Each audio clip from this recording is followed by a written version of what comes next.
کو نکالیے. اس دل میں اگر کسی کا ڈر ہوگا تو صرف اللہ کا ہوگا. بولو موت کس کے آرڈر سے آتی؟ بولو بولو اللہ کے آرڈر سے آتی کہ نہیں آتی؟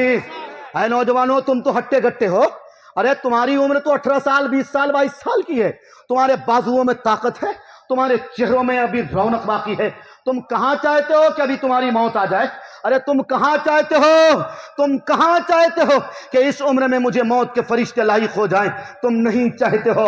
لیکن یاد رکھو قرآن کریم میں اللہ کا اعلان, اذا جاء اجلہم لا یستاخرون الساعۃ ولا یستقدمون. جب موت کا وقت مقررہ آ کے رہتا تو نہ وہ ایک سیکنڈ پیچھے نہ ایک سیکنڈ آگے, بلکہ وقت مقررہ پہ آ کے رہتا ہے. اس لیے اے نوجوانوں عمر کی کوئی قید نہیں. تمہاری عمر 16 سال کی ہو, 18 سال کی ہو, 20 سال 22 سال کی ہو, 24 سال کی ہو, تم یہ نہیں کہہ سکتے کہ ابھی میرے بازوؤں میں طاقت ہے, ابھی میرے گھٹنوں میں طاقت ہے, ابھی میرے ریڑھ کی ہڈی مضبوط ہے, ابھی ان کو دیکھو وہ بوڑھے جھک گئے. ارے اب تو بوڑھے بچے رہتے ہیں. نوجوان کو دیکھو چلتا پھرتا نوجوان ہمارے سامنے سے گزر جاتا ہے. میں تمہیں ایک واقعہ بتاؤں, میرا ایک دوست ہے, میں دل کے درد کے ساتھ بتاتا ہوں. میری دکان میں اکثر بیٹھتا تھا. آپ کے شاعر قاری فیصل رشیدی اس کو اچھی طرح جانتے ہوں گے. آپ میرے فیس بک سے جڑ جانا, مفتی معروف راہی آفیشیل. جانتے ہو آپ مفتی معروف راہی آفیشیل, یعنی میں نے اپنے پیج میں بھی اور اپنے پیج میں بھی میں نے یہ بات ڈالی. ایک شخص ہے ہمارے علاقہ یعنی کشن گنج, جو سلیگوڑی بارڈر بنگال بارڈر سے متصل ہے. بہت ایکٹیو شخص, بہت ایکٹیو, اور لوگوں کے کام آنے والا شخص, لوگوں کے دکھ درد کو اپنا دکھ درد سمجھنے والا شخص, جن کا نام انجینئر پرویز تھا. جانتے ہو جس کی عمر کتنی تھی؟ بمشکل ان کی عمر 33-34 سال کی تھی. اس نے کبھی سوچا نہ ہوگا. ان کی ہائٹ اور پرسنالٹی دیکھنی ہو تو میرے پیج میں جا کے دیکھنا. ہٹا گٹا نوجوان, خوبصورت نوجوان, بااثر نوجوان, روبدار نوجوان. باطلوں کے دلوں میں اللہ نے اس کے چہرے کو خوف کی شکل میں رکھا تھا.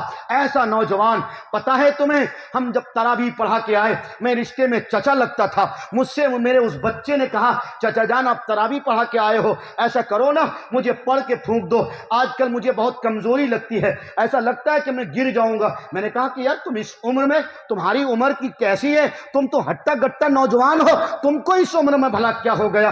اس نوجوان نے کہا چچا صحیح کہہ رہا ہوں, مجھے پیر میں کپکپاہٹ طاری ہوتی ہے. میں نے شاید سمجھا کہ ممکن ہو کہ ان کو کوئی بیماری لاحق ہو گئی ہو, دست ہو گیا ہو, پیچس کی شکایت ہو گئی ہوگی, بہت جلدی یہ ختم ہو جائے گا. لیکن مجھے کیا پتا تھا وہ نوجوان, ہٹا گٹا نوجوان, 19 رمضان کو میری ملاقات ہوئی, اور 21 رمضان کو وہ نوجوان, چونکہ بہت بڑا ٹھیکیدار بھی تھا اور بہت پڑھا لکھا بھی تھا, وہ شخص اپنے سائٹ پر جاتا. وہاں ایک ہاسپٹل ہے, ہاسپٹل میں جا کے دکھاتا تو ڈاکٹر صاحب نے کہا کہ بھائی آپ کا معاملہ تو بہت سیریس ہے, ایسا کرو کہ آپ کسی بڑے ہاسپٹل میں اپنے آپ کو ایڈمٹ کر دو. القصہ مختصر, میرا پورنیہ ضلع لگتا ہے, لوک سبھا کشن گنج لگتا ہے. پورنیہ ضلع میں میکس 7 ایک ہاسپٹل ہے, جہاں اس نے اپنے آپ کو ایڈمٹ کر دیا. ایڈمٹ کرنا تھا, پتا چلا کہ بھائی ان کے جسم میں بلڈ شارٹ کر رہا ہے. بلڈ چڑھایا گیا, لیکن کسی کو یہ خبر نہ تھی کہ وہ نوجوان ہم کو داغ مفارقت دے دے گا. کسی کو یہ خبر نہ تھی کہ وہ نوجوان ہم کو اتنا جلدی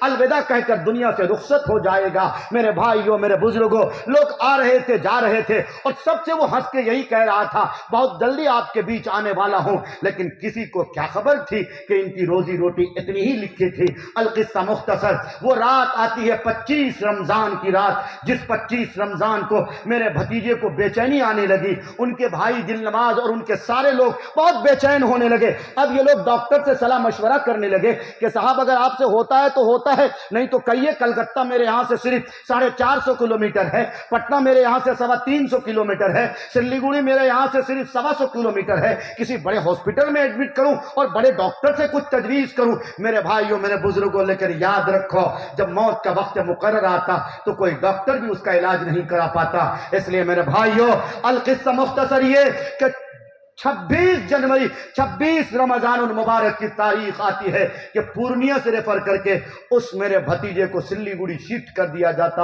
ان کی بیماری بڑھ جاتی. سلیگوڑی کے کئی بڑے بڑے ہاسپٹل, آپ نے نام سنا ہوگا نا سلیگوڑی کا, دارجلنگ کے قریب میں ہے, بڑے بڑے ہاسپٹل ہیں. کئی ہاسپٹل والوں نے لینے سے انکار کر لیا. القصہ مختصر, ایک بڑے ہاسپٹل میں ان کو ایڈمٹ کرایا گیا. ایک بار ان کو جھٹکا آیا. اللہ کا بندہ 27 رمضان المبارک کی تاریخ یعنی شب قدر کی رات تقریباً 2 سوا 2 بجے وہ اللہ کو پیارے ہو گیا. پورے علاقے میں ایسا سناٹا پسرا چونکہ ان کے فین فالوور اور ان کے ماننے والوں کی جو تعداد تھی وہ لاکھوں میں تھی. وہ مکھیا کے امیدوار بھی رہ چکے تھے اور لوگوں کے زمینوں کے کاغذات فری فنڈ میں سدھارتے تھے, لوگوں کے آدھار کارڈ سدھارتے, لوگوں کے راشن کارڈ سدھارتے. القصہ مختصر یہ, خدمت خلق کا ایسا جذبہ اس کے دل میں پنہا تھا, جو جذبہ اور جو پیکر اور جو محبت حضرت عمر فاروق رضی اللہ تعالیٰ عنہ کے غلام لے کے چل رہے تھے. اس نے اپنی سیاست کو خدمت دین اور خدمت خلق کے طور پہ استعمال کیا اور وہ ہٹا گٹا نوجوان بالآخر 27 رمضان المبارک کے شب قدر کی رات ہم سے رخصت ہو کر اللہ کے پیارے ہو گیا. اور جمعہ کا دن بھی نصیب ہوا. اس کے جنازے میں ایسی بھیڑ کہ میری آنکھ نے اب تک ایسی بھیڑ نہیں دیکھی میرے علاقے میں. میرے بھائیوں, میرے بزرگوں, اے نوجوانوں, میں کہنا یہ چاہتا ہوں, اگر کوئی نوجوان یہ سمجھتا کہ میری عمر ابھی 32 سال 33 سال کی ہے, میں تو اتنا ہٹا گٹا مستنڈر ہوں, مجھے موت نہیں آ سکتی. موت تو کبھی بھی آ سکتی ہے. الذی خلق الموت والحیات لیبلوکم ایکم احسن عملا. اللہ نے قرآن کریم میں کیا لاجک استعمال فرمایا, کیا فصاحت و بلاغت کا استعمال کیا. علماء سے پوچھو نا, اپنے ائمہ سے پوچھو. اللہ نے قرآن کریم میں کیا کہا, پہلے میں نے موت کو پیدا کیا پھر زندگی دی. یہ بات تو عقل سے پرے ہے کہ نہیں؟ اگر کسی کو کہا جائے کہ اللہ نے پہلے موت کو پیدا کیا تو آپ کہو گے نا, ارے پہلے زندگی ملے گی تب نہ موت آئے گی. لیکن اللہ نے قرآن میں بتاؤ کیا کہا, الذی خلق الموت, ہم نے موت کو پیدا کیا, والحیات, اور پھر زندگی بنائی. کیوں؟ لیبلوکم ایکم احسن عملا, اس لیے کہ تاکہ تمہیں پرکھا جائے کہ تم کتنا اچھا کرتے اور کتنا گندا کرتے.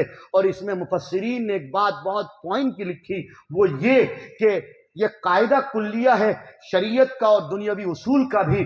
اگر کوئی حقیقت ہوتی ہے تو حقیقت کو پہلے بیان کیا جاتا اور حقیقت کا جو مجاز ہوتا ہے اس کو بعد میں بیان کیا جاتا. مان کے چلو آپ کے گاؤں میں جو پردھان صاحب ہیں, اگر باہر سے کوئی ایم ایل اے آئیں گے یا بڑے نیتا آئیں گے تو کیا کسی عام لوگوں کے دروازے پہ آئیں گے, یا جو بڑے لوگ ہوتے ہیں انہی کے دروازے پہ آتے ہیں نا, کسی ایک شخص کے دروازے پہ آتے, سارے لوگوں کو وہی بلا لیا جاتا. کیوں؟ اس لیے کہ اس گاؤں کا پردھان یہ ہے. جب ملاقات پردھان سے ہوتی تو ملاقات پردھان سے ہونے کی وجہ سے ان کے لوگوں سے بھی من جملہ ہو جاتی ہے. اسی طرح سے شریعت کا یہ قاعدہ کلیہ ہے, اصل کو پہلے بیان کیا جاتا اور فرع کو اس کے بعد میں بیان کیا جاتا. معلوم یہ ہوا کہ موت اصل ہے اور زندگی اس کی نقل ہے, اس لیے اللہ نے قرآن میں موت کا ذکر پہلے کیا اور زندگی کا ذکر بعد میں کیا. اس سے میرے نوجوانوں, موت